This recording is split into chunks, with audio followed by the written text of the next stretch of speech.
चुप रह के चाहिए ना। भाऊजी दे दाना चंदा तू 4 पैसा, भाऊजी दे दो ना चंदा तू 4 पैसा, भाऊजी दे दो ना चंदा।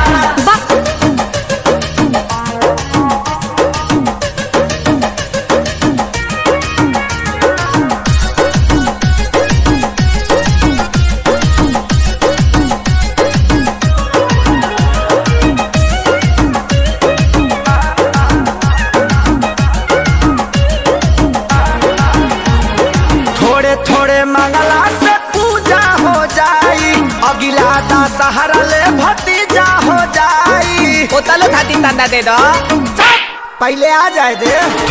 थोड़े मंगला से पूजा हो जाई,